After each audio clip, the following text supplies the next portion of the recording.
Assalomu alaykum aziz vatandoshlar. Yana bir faizli xonadonimizni tunikafon ishlarini Segazoqumda bitkazib berganmiz.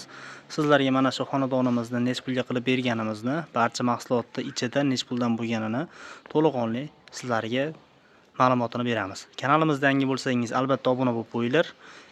Bitta videomizga like bosib qo'yasizlar, bo'lmasa biz sizlarga mana shu xonadonimizning ma'lumotlarini berib o'tamiz. Xo'p, bu xonadonimizni mana shu ichkari tomon polnosti shapkasi, mana shu ko'rib turgan tomoningizni kobra fasonda qilib berganmiz, tarnovlarni o'rnatib berganmiz va darvozaxona ko'cha tomon shapkasini qilib berganmiz. 149 kvadratli sariq qilganmiz. Mana shu xonadonimizga tarnovlarni 38 metr tarnovni o'rnatib berganmiz.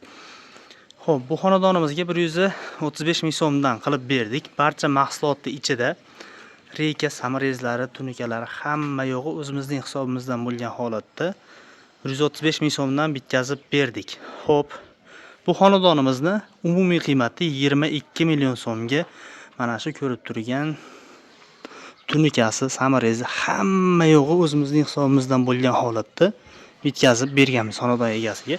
Xonadon egasi bizga pulini sanadi, bir mahal obed berdi, bo'ldi. Boshqa narsasiga aralashmadi. Dizayn fasonlarni kelishib olganmiz. Mana shu fasonda kelishilgan holatda aytgan narsamizni chiqarib berdik. Xudo xohlasa bu obyektimizni ham go'zal holatda qilib topshirib berganmiz. Mana bu ikkita ustuni ham 149 kvadrat listni ichida, hisob kitobni ichida. Xo'p, o'rtasiga bitta faton gold tillamizdan qo'yib berilgan. Do'ppichalarini gold tillali qo'yib berganmiz. Kamarlarni mokri rangda, ularni mokri rangda, oqqa mokri rangda kombinatsiya qilib, chiroyli qilib berganmiz. Tarnovlarni 60 ming so'mdan metrga qo'yib berildi.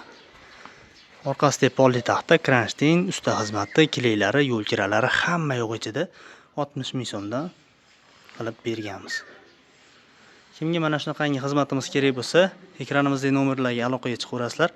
Xizmatimiz vodiy bo'ylab. Sog' bo'linglar, salomat bo'linglar.